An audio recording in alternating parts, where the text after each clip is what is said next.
All right, so good night, everyone. This is Marcus once again with another football interview.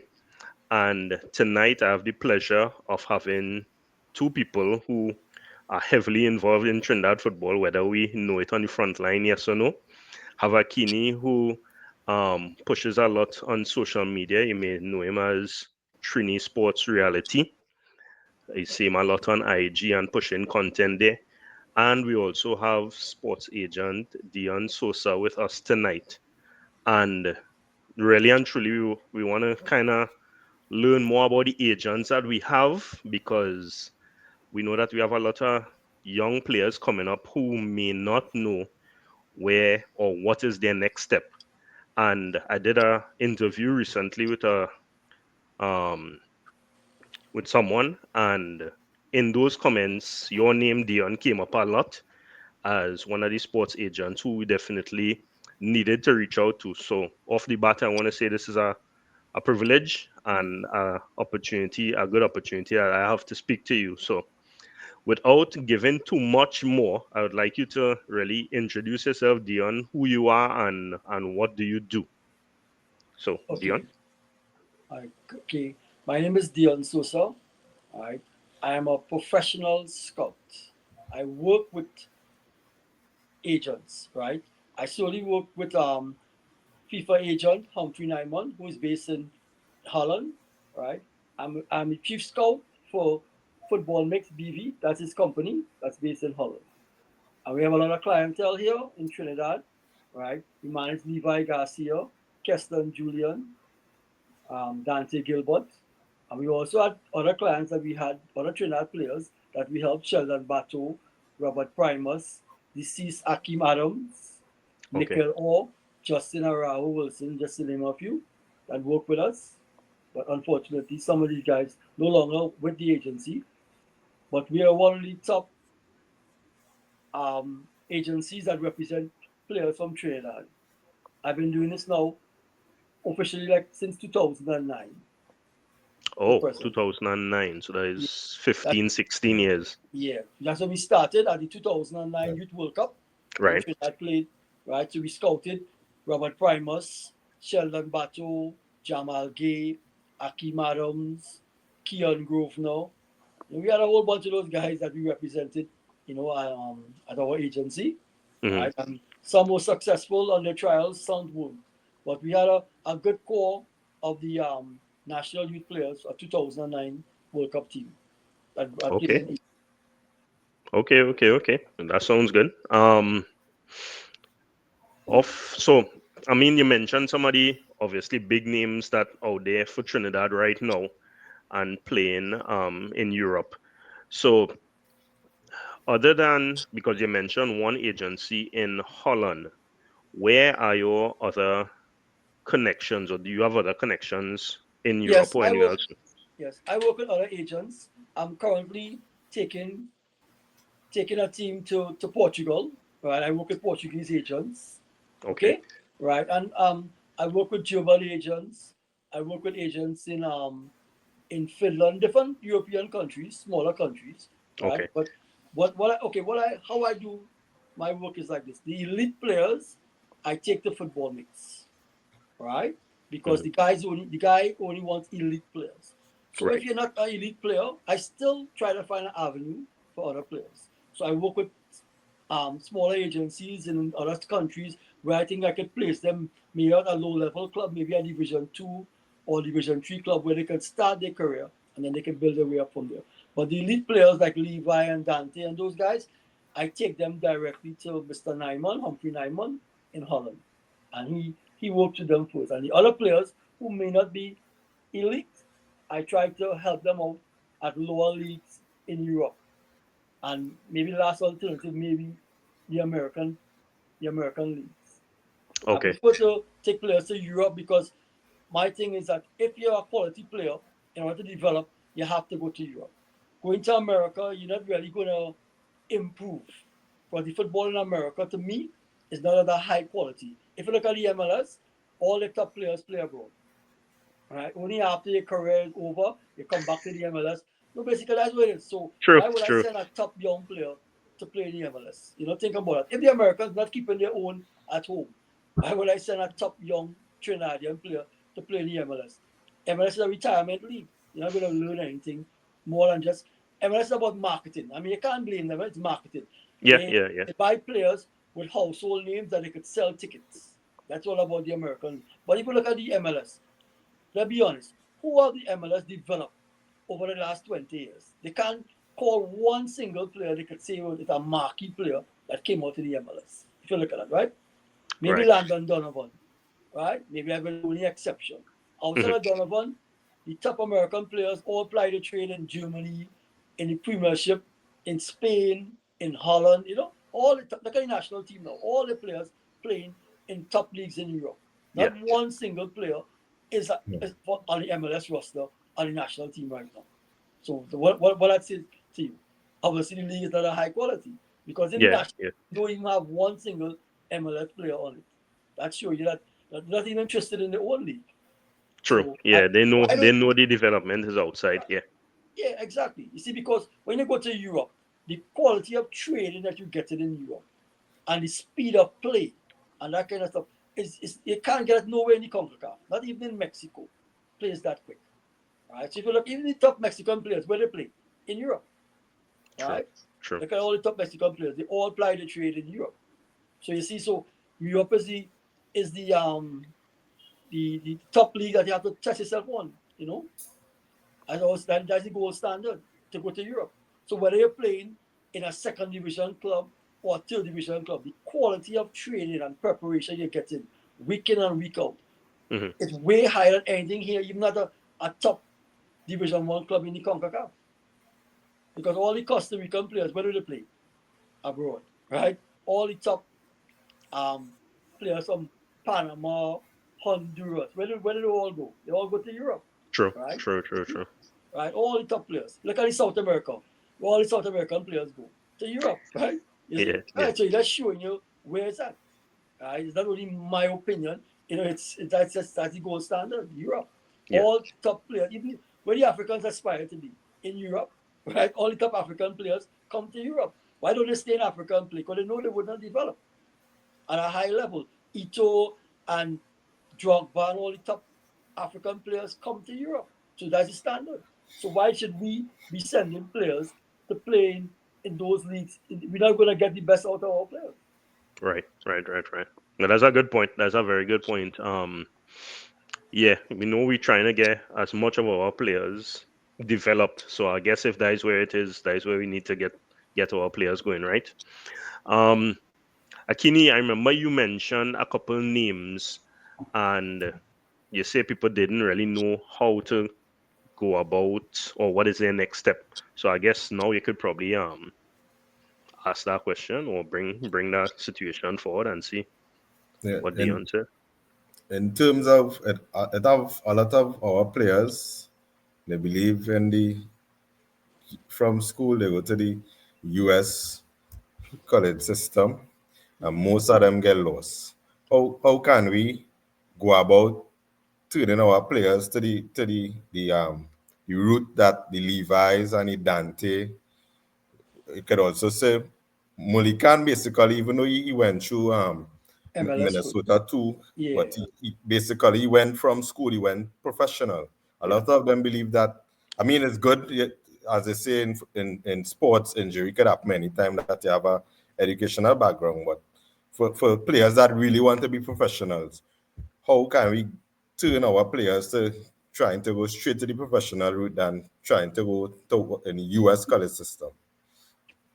Well, what I've been doing, right? I've been speaking to parents and I tell them, I said, look, what is the difference now to the time when I went on a scholarship to America? And I told them, in my time, and up till like maybe 15 years ago, you physically had to be in school, right? In a Right. classroom. But it's no longer that way now. There's online classes. So what I explain to parents now, if your kid is getting an opportunity to try the professional ranks, let them try it. I encourage them. Because you know why? You can go to school at any age, right? Plus you can also be doing your professional football and doing online classes, after you come from training and stuff like that. You can still do your degree while you're pursuing the professional aspect of football. Right, What's right, important is that the footballing window is very short. It's like 5 to 7 years, right? So the longer you wait to get into the professional window, the smaller window you have. So I encourage parents. I know I'm not saying to turn against education. What I'm saying to them is if your son is getting an opportunity to ply his trade professionally, right? You can give them at least give them the opportunity to try.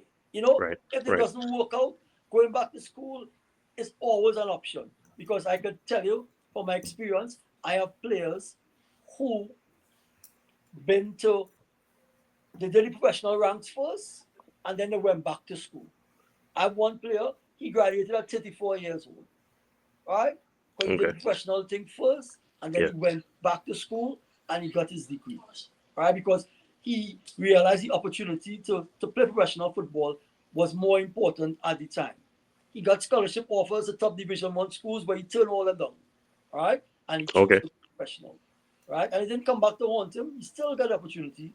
So, some guys, you see, like before, you had no choice. Because in my time when I grew up, you had all you had offering basically was you go to America and you get a scholarship. It had no professional football in America at the time when I went to school in America. But the MLS only started, I think, 92 or 94, something like that, right? So before that, there wasn't even an opportunity to play professional football in America.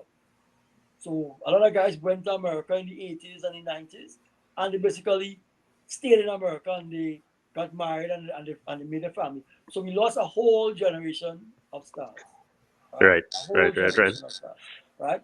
So many names I could run out of names to call, right? They just went to America because basically that was the only opportunity they had, Yeah. right? We had no professional football here in Trinidad because during that period, the the league with ASL and those things they crashed. So there had no professional football in Trinidad in the 80s going into the 90s. It's only when they started the TT Pro League, right, in the late 90s, well, then players were afforded the opportunity to play professional football in Trinidad. So between the 80s and 90s, the early 90s, there was nothing really. So if you get a scholarship, you will take it when you go to America for a better life. But Right, now you don't need to do that, right? In almost every country, there's a professional league now. So you don't have to go to La Liga. You don't have to go to the Premiership. You could go to a small country, whether it's Asia, um, South America, Europe, and you could earn a good living, right? Right? You yeah. go to China, you can earn a good living. So you don't have to be a superstar, right? And go to the Premiership. You could go to a country and they could pay 20, 35, 40,000 US a month, tax free, Right, right? right, right, So right. convert that money to TT dollars. That's $240,000 a month. Who's paying you that here in Trinidad? You understand? You see, True. so you see, but everybody wants to go from Trinidad to the Premiership. That is not going to happen. It's unrealistic. No, I tell them that we don't have those type. We don't have the Dwight York. We don't have the Russell that to be type of players again. And even Dwight York journey, people don't understand. Dwight didn't play first team football till after 2 seasons with Aston Villa. People don't know that, right? He spent Right, 2 years in the reserves before he made his debut, right? A lot of these guys didn't make the debut till in the 20s, right? Because the football was so tough. People right. only see Dwight York when he traveled, but he didn't go to Manchester from Tobago. He went to Aston Villa first. And Mm-hmm. people don't know he spent 7 to 8 years in Aston Villa building himself before he went to Manchester. So you see how long the journey was for him? But Right, these boys thinking they could just leave Trinidad, hop on a plane and go and make it in the Premiership. That's being unrealistic. Or in La Liga, or in the Bundesliga, or Serie A. We don't have those type of players again, right? And even we had those guys still had to go 3, 4 years before they even get even a shot at right. playing at a high level. So we have to kind of dial it back a little bit. And right now, we have to be content when we can place players at a decent league in Europe, and then they could put in the work and they can move on to bigger and better things. That's the best we could hope for right now. Agreed, agreed, agreed. Um, so you mentioned that typically there is a limited window. When would you say is a good time for a guy who's playing good football people telling me play good football to reach out to you? What around what age and why? Well, the ideal age is 16, 17, 18, 19. Why I say that is because if you look at European football, they want young talent. They want young players. It's a business. They want to develop you, and in a year or two, they want to sell you. It's a business, right? See, Right. so they want to invest in the youth, right? So they want you, the ideal age is 16, 17, 18, 19. Once you pass that, it's not impossible, it's more difficult because they expect you to be at a certain level at 19 and 20, right? So if you and we don't have that level here, right? Because those players at 19 are still in secondary school. You understand? So Yeah. Yeah. you go when you go now and you go on a trial at 20 years old, your resume will speak like this. If your first name, your last name, and your school. Maybe a national team cap, youth cap, and that's it. You have no professional experience. So how are you going to compete at 20 years old with someone who been playing professional football since they're 16 or 17?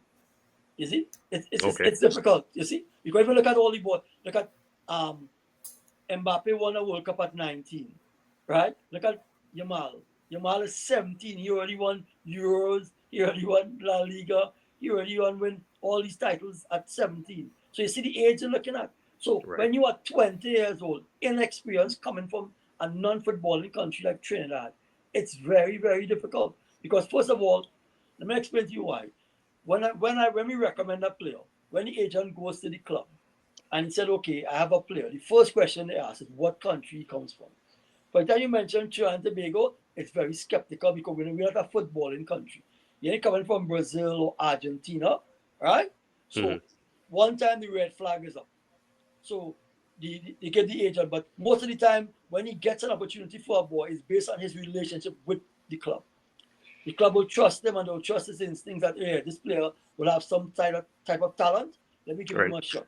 Outside of that, you're not going to get a shot because they're going to tell you straight up, you're not coming from a footballing country, right? And if you look Okay. over the last 10 years, how many top players have we produced in the last 10 years? We have now a player in the Premiership.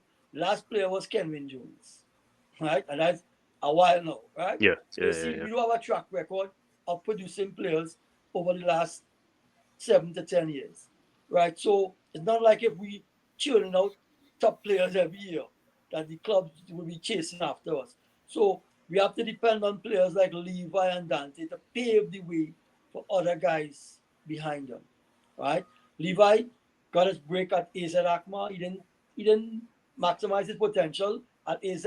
No fault of his, right? But what he did, he reset it in Israel, and now Hmm. he's pushing on now, Yeah. right? So it's a good Yeah. possibility he could go from Russia and he could come over into the Premiership or maybe some other league if he does well in Russia, because Russia is the next feeder league that teams go to, right? And look at Hmm. Levi. Levi left here with 3,500 TT, and now he is worth 20 million euros. You understand? Right. So Right. that's Right. showing you Right. that we have the talent that players could be valued at that type of money. All right. So And it at took Levi age, a good while. right. So at age 16, that is me now finishing CXC, probably Form 6, possibly. Um, so that is, I should have my highlight reel, I should have my tapes come to you.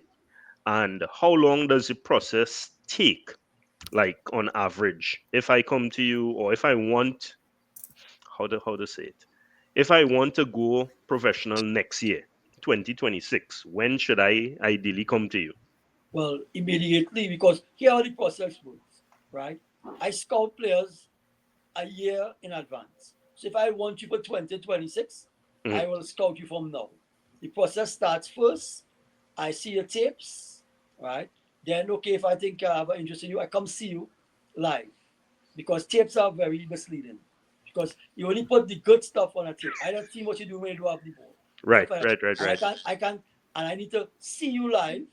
Then I need to speak with you to see if you have the right temperament, right? If you have the right attitude, if you're disciplined, things that I can't see on a tape. So I'll meet you in person, talk Hmm. with you, talk with your parents, right? And if I think you have the X factor, I will recommend your stuff to the agent. I send it to him. His team will look over it, a scouting team there in Europe. And if they give me the green light and said, yes, we like this player, the next step is I'm going to approach you and your parents when you're minor, right? So I have to approach you with your parents and ask you to sign an agency contract for 2 years. That's the process. We can't do anything until we have you sign to us, to the agency, because it'll be crazy to go and put your stuff out there and you're not our client. You understand? True, So you have to true, get true. you signed to the agency. Once you're signed to the agency, there's no cost to you. Right? Oh, okay, okay. There's no cost to the player for representation. Right. Then the second step after that is the process now of getting you ready. Right? You'll have to follow the process that we have, where you have to work with a technical coach, you have to work with a fitness coach, and you have to work with me for me to mentor you psychologically for the challenge ahead. Right. The process usually takes 7 to 9 months of preparation, ideal preparation, where I'll be testing you, right, and different stuff, and you have to pass a physical fitness test before you leave here. You must be fit. That's mandatory. Right then, once you go to Europe, you have a go now when the agent now will take you now, and he will do his own personal preparation with you, with his personal trainer across there. It'll probably take about 4 to 6 weeks of additional preparation to get you up to the speed of play of European football. Right, before we take you to a club. When you go to the club, well, the process starts with the trial. If you're successful, right. Now, if you're under 18, here how the process works. There's something called a pre-contract, which you can sign at 16. Right. Okay? You return to Trinidad, but you'll be contracted to the club until you're 18. Right? And the club in Europe that you went trial on. Yes, right. They will sign a pre-contract, right, for the duration of time before your 18th birthday. And they will pay you a stipend every month, but they'll pay to your parents because you're a minor. Right? So your parents have to co-sign the contract to make it legal. Right. And while you're here in Trinidad, they will invite you every summer to come to Europe to do the preseason with them and take part in whatever activities they take part in, because you're not officially a player, but you're already on the books. So they will invite you to come and do the preseason with them. They travel, they play games with them, and they return back to Trinidad. Okay? And every window they have, they can bring it to Europe to train with the team and do games with the team. That is no problem. They just can't play in official league games or whatever it is. And then when you turn 18, they will bring you back to Europe and you will officially sign your new contract, because you're adult now and you're legal now to enter Europe at 18 years old. Where they will file for immigration papers and stuff and get you a work permit where you can stay legally in Europe. You see, because you can go to Europe for 90 days without a visa. All right? After the 91st day, you have to be out of there before the 91st day. Otherwise, you can get banned. All right? They were allowed 90 days out of visa in Europe. So you can spend 3 months there training with the team, playing games with the team, and you have to return back to Trinidad before the 91st. Right? But once you turn 18 and they file for your immigration papers, you'll be allowed to stay as long as the duration of your contract. If you sign a 3-year contract, you'll get a 3-year work permit. If you sign a 5-year contract, Yeah. Right. So you see, it's legal, where it's immigration law too. You have to be 18 for a non-European to enter into Europe and stay. The only other option you have, if they take you before that, you have to relocate one or both your parents if you are minor, because you cannot be in Europe without one of your parents. Right? So that's why. So if they decide that's what they're going to do, you got to be a generational talent like a Messi, and no matter that's what, because it's a lot of money. Because here why? They have to relocate your family. You have to get you a place to live. You have to get a job for your mother and father, and all this stuff. So it's very costly. So they have to be 100% sure about you for them to undergo that kind of financial investment in you. Remember, at 16, there's no guarantee that 18 you're going to be that if you're going to pan out. So they have to be absolutely sure that in that 2-year time you don't lose interest, you don't lose form, you don't get injured. So it's a huge investment. It's a risk, but if they think you're that type of player, they will do it. If not, they will recommend you go back, and when you're ready, they bring. Second, if you look at Manchester United, they signed the guy from Colombia, the left back, right? Hmm. So they did. They sent him right back to Colombia until his 18th birthday. Leon, so his name is, right? Diego Leon, right? Because they know it's better he go back there and play and continue developing at his club. And when he turns 18, he will come back into Europe. You see, it's business. It's financially cheaper for him to go, and it's a win-win because he's getting to play with his club, he's getting Hmm. to develop, and he knows he has his contract to take up at 18 years old with Manchester United. So you see, that's what we will do. If a young player go and they sign, that was Levi did. Levi signed in 2014, 16, going on 17. He Hmm. spent a year home, and then his 18th birthday, he left and he went to Isaac Akmar. Yeah, But I do before remember that, that. Yeah. he went up and he did the preseason with them Okay. before he went. And Van Basten was very, very impressed of the shape, of the physical shape he came in. He said he came there in better shape than some of these senior players. And he's a young boy. He made Yeah. them brothers look real bad. But they were so impressed how prepared he was. Yes, Yeah. that's what it was. Van Basten actually went on the Daily Telegraph in Holland and said that it was very, very, they was very, very surprised to see how good a shape this boy came to them in, Hmm. right? That preseason, right? Yeah. So he impressed them from day one. You see, so they couldn't wait until he turned 18 to get him and to sign his contract. And then he was into the first team by January 1st. He was with the first team Okay. and started Okay. his career. So based on the age group that you gave the gap 16 to 19, which of our current youth players you think have the potential or you have an eye on you think could make it out there in Europe? Well, okay, right now, I have a couple of guys with me, right? Like I said, I'm looking to take a team to Portugal. I think I have some guys who I think have tremendous talent. They just they just lack professionalism, which I'm trying to instill in them, Right. right? So that by have them training twice a day, 5 days a week. Make sure that the Cool. proper diet, making sure they go into bed at 10:30. These are things I'm trying to instill in them for us to close that gap. That's the only chance they have. You have to train twice a day, 5 days a week. You have to go to bed at 10:30 p.m. You have to eat a proper diet. You have to work with a fitness coach. You have to work with a technical coach. That's the only chance they have. Right? That's some good young talent here in Trinidad. But what they lack is learning to be professional because there's no one here teaching them that.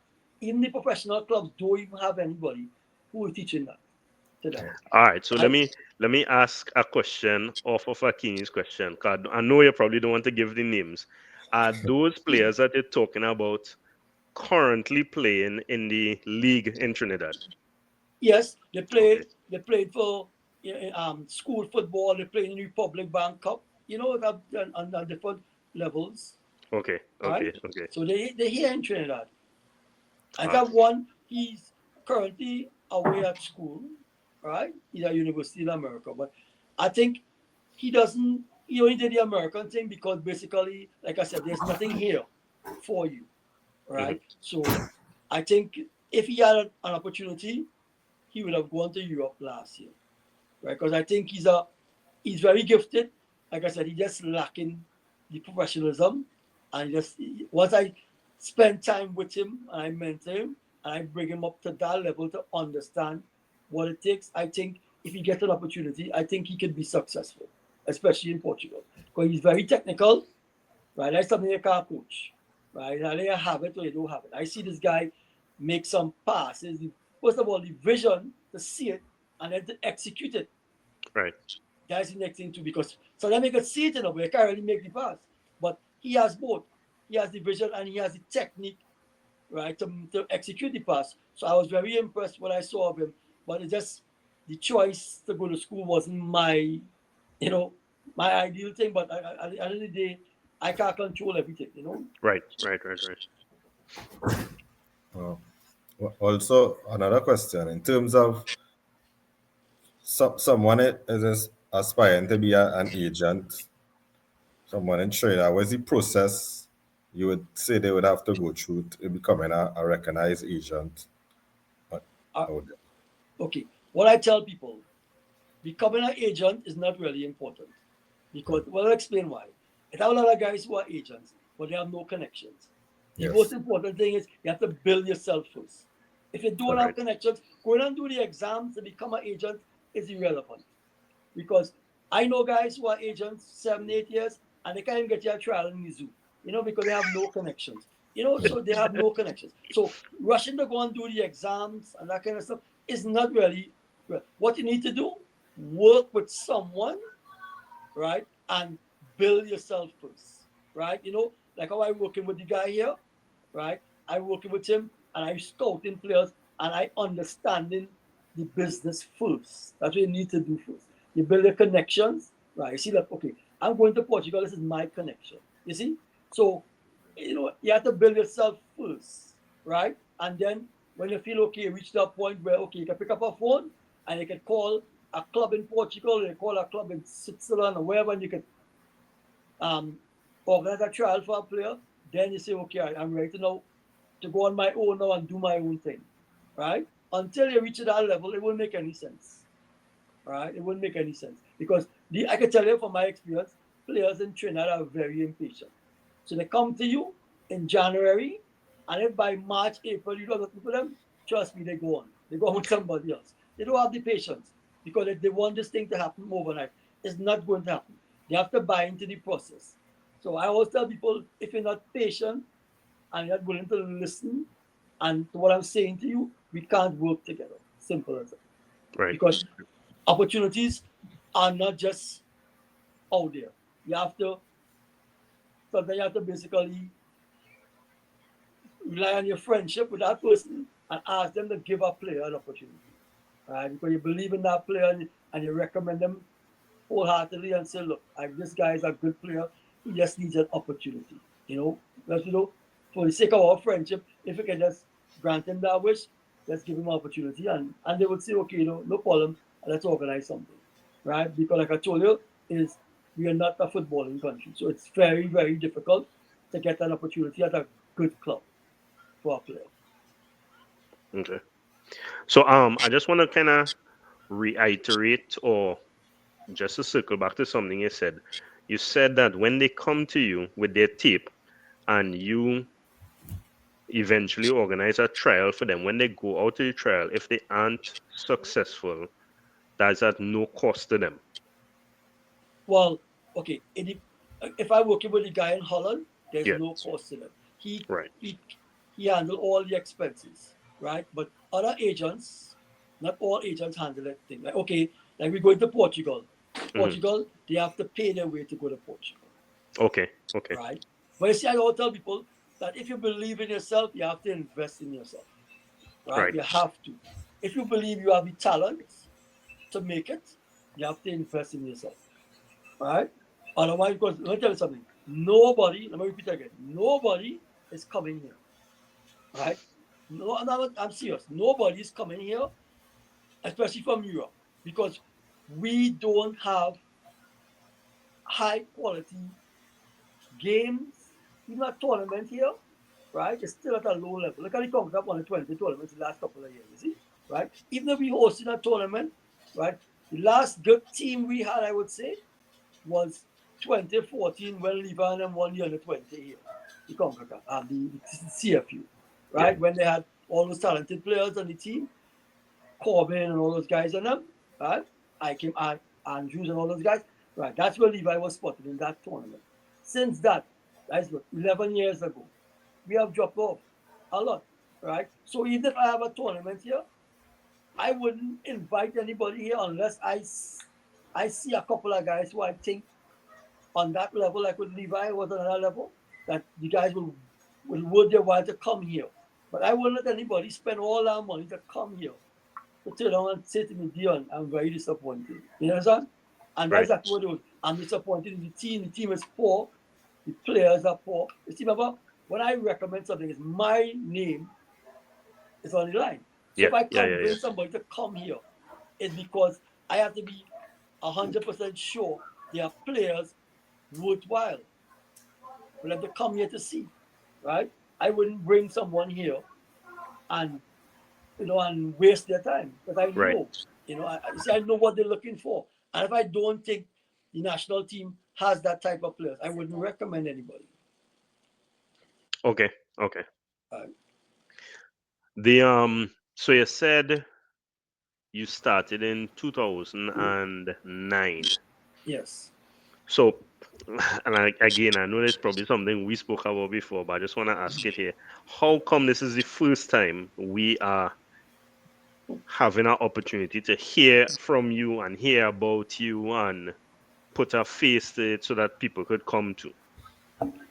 Well, to be honest, like I said, like I spoke to you earlier on, right? You see, sometimes when you're outspoken, right, people for some reason is it might come over arrogant or it might intimidate somebody, right? Right. Because I'm very outspoken, and I have done interviews with Angel Errol Batiste and other media personalities. I've done interviews with them, so maybe people might find how I speak and how I speak, about certain issues. Maybe they find, well, he may be a problem, so they may not want to work with me for whatever reason. I don't know, Right. right? Right. Right. You understand?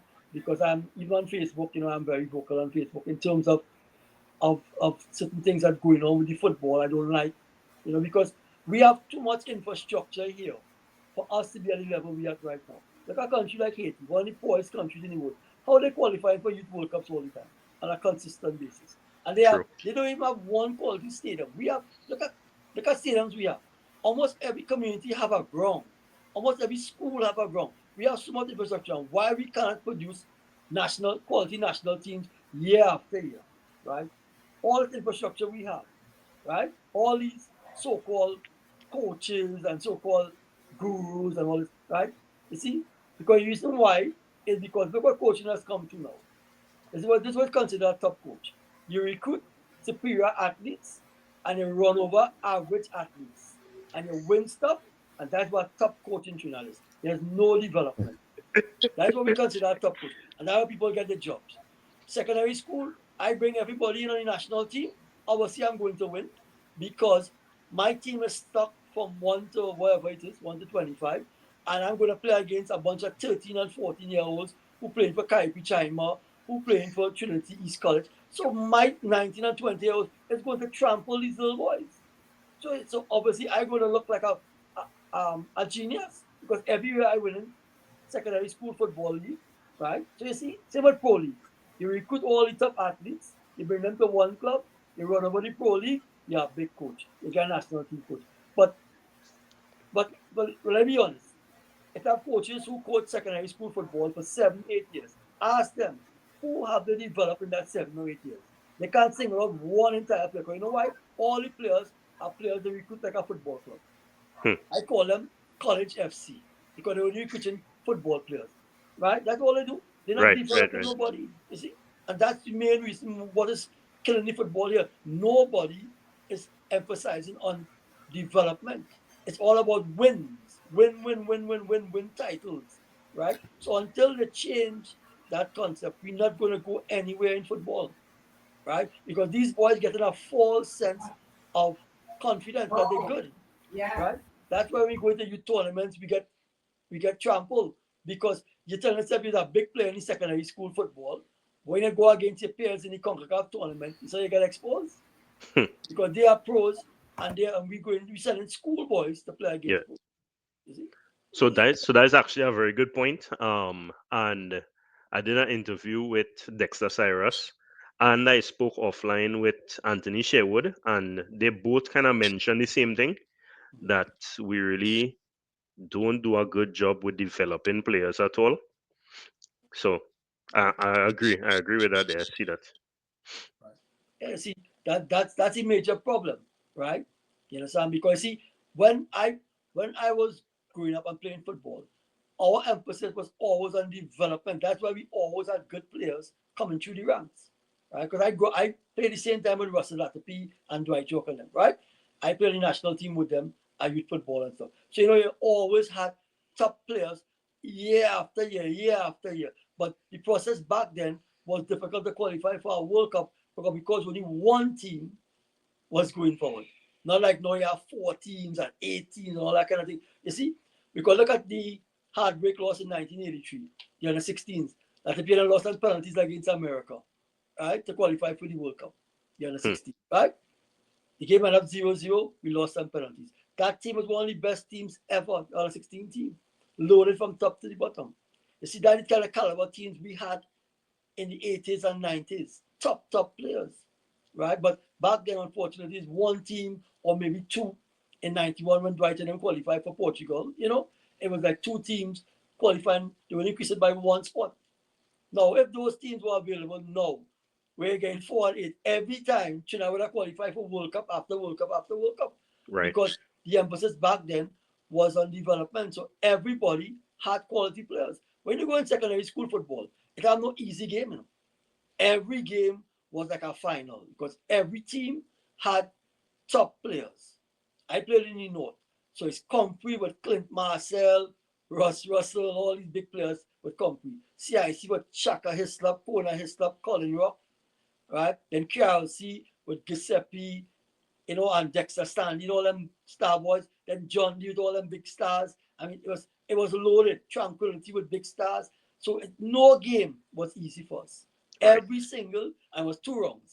Every single game was like a final. And then if you happen to come out to the North, you come up against Sando Tech with Latapi and the whole national team with Leonson Lewis and them. And Okay. Arima with Timothy Haynes and Carlos Lee and all these stars. So and then Tobago with Dwight and all these stars. So it had no easy game. You understand? It had no easy game. Sao and everybody too. St. Augustine had stars. So it was never an easy game you had in secondary school football. But now look at secondary school football. It's a premier division. After the first 2 or 3 teams, the next 17 is total garbage. You see? Total garbage. So every year the top 3 will just keep winning. The bottom 3 keep getting relegated. And nothing is going to change. Right? There's no longer good teams. You've seen a team with good individuals. You might see 1 or 2 national players play with the school. Right. And then that's it. Look at Benedict's. After Benedict's and Fatima, you see the big drop off? You see the big drop off, right? Right. Yes, Benedict's, yes. Fatima, and then it drop all the way off. Right? Naps might have a little thing, Press might have a little thing, but you're seeing the drop off. After the top 4 teams, everybody else basically not playing no quality football at all. And so until these things change, Yeah. right? And what I suggest, something similar to like an IPL. I think that for priority, you should have schools should not be able to recruit no more than maybe 3 or 4 5-star players, if you want to call it like that. You know, Right. spread the players out. Right? You have a player living in Miaro, but he's going to CIC or Fatima. That's nonsense, right? Let him play with a team, you know, in South, right? Why are these boys and them going all over the place? You have players living in Sandy Grande, but they're going to Naps. That's ridiculous, right? So they need to stop all this nonsense in terms of let players, let's make it competitive. So your school have 4-star players, another school have 4, another school have 4, and they keep it balanced so we get good competitive games. But you can't have one school recruiting 15 5-star athletes and another school have 1. Obviously, that's a mismatch. Right? If you look at some of the results, 7-0 and 8-0 and 9-0. When I was going to school, you're not seeing them things. You're not seeing them things because everybody was strong. So the games were very competitive. But you're watching some of that Premier games and you're seeing scores 11-0 and all that kind of stuff because obviously of the recruitment. You know, that's what caused it. Okay. Akini, you have any other question? No. Okay. So how do young players or their parents or whoever reach out to you? Well, I'm on Facebook, Dion Sosa. Right. My contact number is 347-0410. My email is dionsosa07@gmail.com. Right, so they can reach out to me. Right, and most people have my number, so they can always share my number with they can get from somebody else. Yes. Because I'm I'm well known in the football community, right? Okay. And coaches know me, players know me. So to get in contact with me is not really difficult, you know. Right? They could see me at the Republic Bank Youth Cup because I'm working with them, you know. So they could reach out to me and and and get in contact with me. And one thing I should mention, very important, Hmm. what is lacking here in Trinidad is proper footage. You see the cell phone standing 4,000 meters away and filming. That is not ideal. What I Right. tell people is two things. Either if you're serious about footage, it's either two things. Either you hire a cameraman to Hmm. come to film your son's game, or you yourself buy a camera and you film it. But you have to be close to the field where you could actually pick up the proper footage, where you could see the players clearly, the numbers and the jerseys, the name. Remember the footage that you sending to me? I am sending to someone who doesn't know what the player looks like. Yeah. You see? So it's important you have to edit it. You have to put the halo or put the arrow to show who the player is. Because when you send me something, I may know what your son may look like. But remember, I'm sending the footage to someone who may not. Right? So they Right. gotta call me now and ask me who was the player, what number. We could barely make out the jersey number, right? Because the footage is blurry. Yeah. It is recorded from too far away. You know, so if you, I don't say, go back to the point, investing in yourself. Right. If you are serious and you think your son have what it takes, you have to invest, right? You have to. If you don't do it, right, you're selling your son short, True. True. right? It's very, very important. You have to invest in yourself. So, right, if the team doesn't have a proper cameraman, because some schools have the cameraman, right? You have to find out all these things, right, to get proper footage. Because sending me something where I be squinting my eye to see the player, if it if it if it's not good enough for me, it wouldn't be good enough for me to send to someone else. But I can True. tell you, these people get stuff every day, right? And here what they'll do. If they put in your highlight um thing, right? Or they, like I say, they click on it. If within the first couple of seconds, it ain't making any sense. What are you gonna do? They're just gonna ignore it. They're not even True. gonna respond to me and say, Dion, we like this boy, whatever the case is. And here I have learned, especially working with the guy in Holland. If I send something to him Hmm. and he doesn't respond, I know one time he's not interested. I Right. won't even bother to ask him. Yeah. Right? If I send something to him and he's blowing up my phone, I know, well, okay, well, yeah, he liked that play. So, working with someone, because we have known each other, I met him here in 2001 at the under 17 World Cup. Right. So Okay. we have a long friendship, right? So I know Hmm. him by now. So if I send something to him and I see him calling me back or he ain't responding, that Right. telling me he ain't think that player have what it takes. Okay. So Okay. I so then I won't even him ask him because I know him well enough. Right? So proper footage is very, very, very important. Okay. All right. I think we had a real good conversation Yeah. tonight. Okay. I will take your information again, probably offline, and I would add it to my YouTube page also, so that people will be able to reach out. All I right. know personally, I just want to say thanks because you shared a lot of information. I really hope that this information gets out there to the right people and that people start calling you, reaching out to you, because I think it's good stuff. So I All right. appreciate it. One more thing, Marcus. My son Yes. wants if we could ask him some questions. He's a footballer too. All right? Oh, He's a young nice, footballer. All right. nice, nice, nice. So how old are you? 9. 9. Good. And what position do you like to play in football? Striker. Oh, striker. Nice. So how many goals have you scored recently, and what's your most memorable goal? I wasn't expecting that hard question. Eh? I don't know how much I scored, but the best goal was the bicycle kick I scored. Oh, you scored a bicycle? Nice. Nice. That was for your school, for your club, or Club just. Oh, so you're in a club already at 9. Awesome.